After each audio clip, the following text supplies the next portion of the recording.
안녕하십니까 시청자 여러분. 11월 10일 JBCN 뉴스입니다. 첫 소식입니다. 기대가 큰 만큼 실망도 크다는 말. 바로 평택 브레인시티 사업을 두고 해야 할 것 같습니다.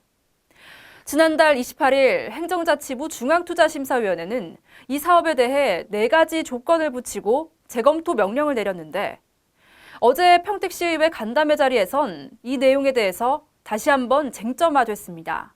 보도에 박혜미 기자입니다. 지난 11월 2일 투자심사 결과가 재검토로 통보되었습니다.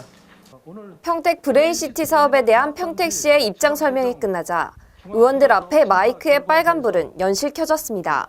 어제 오후 2시 반에 열린 의원 간담회 자리에서 나온 얘기는 한결같았습니다. 이미 우려한 대로 평택 브레인시티 사업의 문제점이 여실히 드러난 게 아니냐는 것이 질문의 핵심이었습니다. 그걸 한 번 더 믿어주세요. 이러고 그냥 신청할 수 있는 단계는 이미 지났다는 겁니다. 그런 신뢰가 깨졌기 때문에 지금 공 시장님이 핵심 공약으로 제시한 거 아닙니까, 이거? 의원들은 무려 8년 전부터 제기됐던 이 같은 문제가 이제는 새삼스럽지도 않다며 행정당국의 무능함을 다시 거론했습니다. 그러면서 투자심사에서 내려진 재검토 내용과 앞으로의 평택시의 의지 또는 계획에 대해 명확한 입장을 공식적으로 내놔야 한다고 압박했습니다. 시가 막연하게 하면 시민들은 막막해지는 겁니다. 더 이상 시민들에게 희생을 강요할 수도 없고 피해를 방치할 수 없어요. 그러니까 정말 이거야말로 특단의 조치를 통해서라도 뭔가 방안 제시가 필요합니다. 쟁점은 성균관대학교 유치에 대한 질문으로 이어졌습니다. 브레인시티 사업의 핵심은 성균관대가 평택으로 내려오느냐에 달렸는데 이마저도 불확실한 상황이 아니냐며 몰아세웠습니다.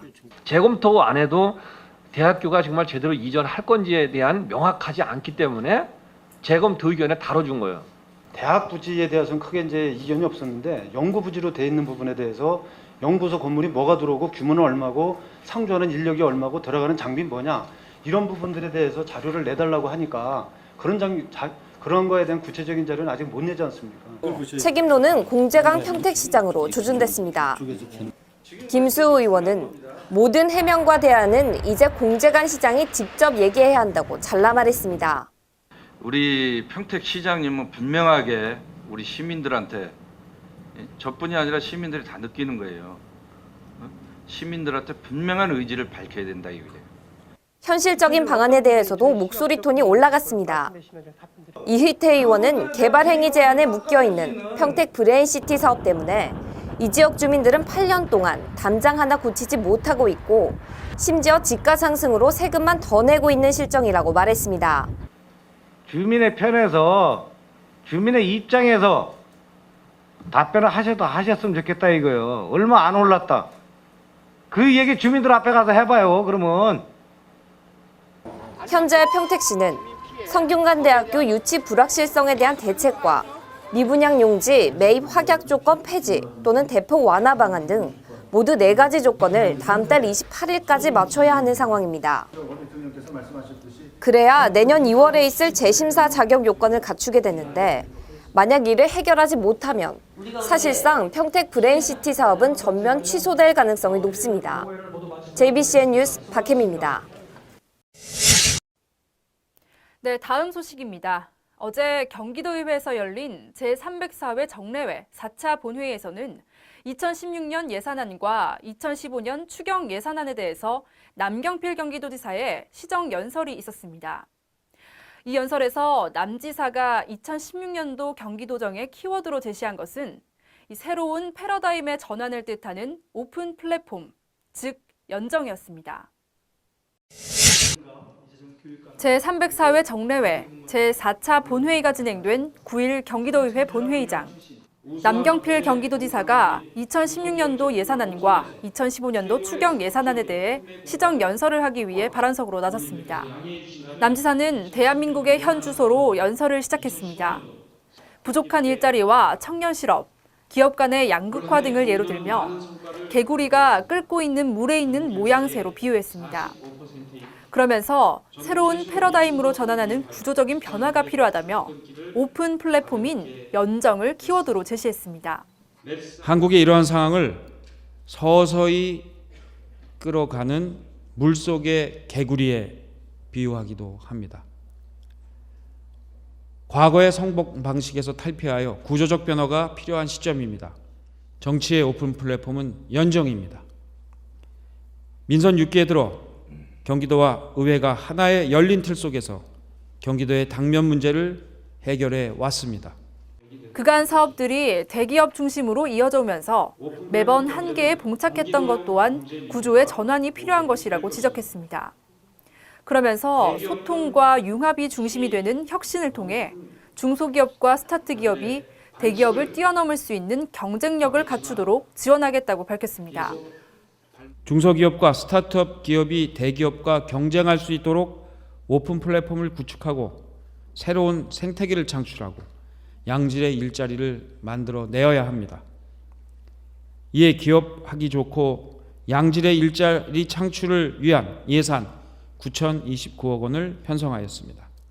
중소기업이 3에서 7년 차 사이에 겪는 죽음의 계곡을 넘어 삼성을 뛰어넘을 수 있는 경쟁력을 갖춘 기업이 나오도록 지원하겠습니다.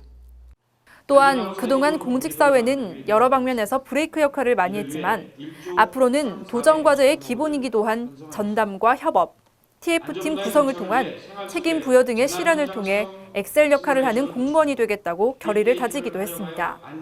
앞으로 다양한 사업들이 31개 시군에 뿌리 내릴 것입니다.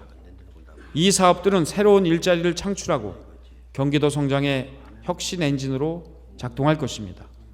이를 위해 행정 시스템부터 바꾸겠습니다. 핵심 도전과제 추진의 기본은 전담과 협업입니다. 새로운 사업 추진을 위해 TF팀을 구성하고 책임과 권한을 부여해야 하는 경기도 공무원이 되도록 하겠습니다. 우리 공직사회도 이제 브레이크 역할을 조금 줄이고 엑셀러레이터 역할을 해야 할 것입니다. 한편 남지사는 이날 연설을 통해 일자리 창출에 9,029억 원, 따봉마을 등 복지 분야에 5조 9,946억 원, 굿모닝 버스와 수원 KTX 등 생활 안전 분야에 1조 1,463억 원 등 2016년도 경기도 예산 편성의 방향을 설명하고 경기도의회에 적극적인 지원을 요청하기도 했습니다.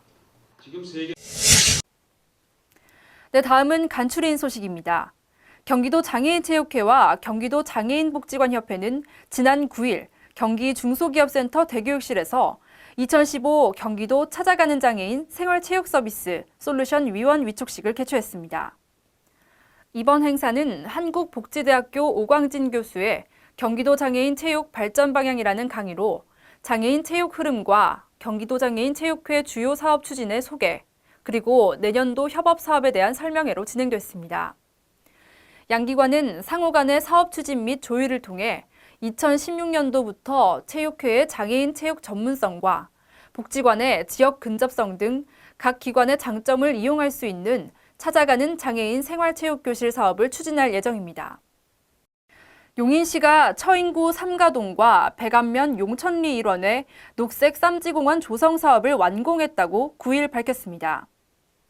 주민들에게 자연 친화적 녹지 휴식 공간을 제공하기 위한 녹색 쌈지공원은 다양한 꽃나무와 소나무로 꾸며져 계절별 아름다움을 느낄 수 있고 운동기구와 편의시설도 설치돼 있어 누구나 쉽게 이용할 수 있도록 만들어졌습니다. 시 관계자는 작은 공간도 녹지로 조성해 주민이 최적의 주거 환경 공간에서 자연을 느낄 수 있도록 최선의 노력을 다하겠다고 전했습니다. 경기 평택소방서는 9일 안중 서부문예회관에서 제53주년 소방의 날과 제70주년 안중의용소방대 창설 기념행사를 가졌습니다. 이날 행사에는 유이동 국회의원과 정상균 부시장을 비롯해 소방공무원과 의용소방대, 소방안전관리자 등 800여 명이 참석했습니다. 재난 현장에서 활약하는 소방대원들을 격려하고 국민의 안전의식과 화재에 대한 경각심을 높이기 위해 마련된 이번 행사는 소방공무원과 의용소방대원, 민간인 유공자 등 100여 명에 대한 표창과 기념사 축사 등의 순서로 진행됐습니다. 이민원 평택소방서장은 보이지 않는 곳에서 최선을 다하고 있는 소방대원들의 노고에 경의를 표한다며 앞으로도 시민들의 생명과 재산 보호를 위해 노력해 줄 것을 당부했습니다. 특유의 향과 맛을 자랑하는 굴이 제철을 맞았습니다. 이 굴은 단백질과 비타민 무기질이 풍부한 완전식품에 가까워서 바다의 우유라고 불리죠. 이 쌀쌀한 날씨가 되면 맛이 더 좋아진다고 하니까요. 찬바람 부는 계절 영양 만점인 굴로 입맛도 살리고 건강도 챙기시는 건 어떨까요? 지금까지 진행의 김윤희였습니다. 시청해주신 여러분 고맙습니다.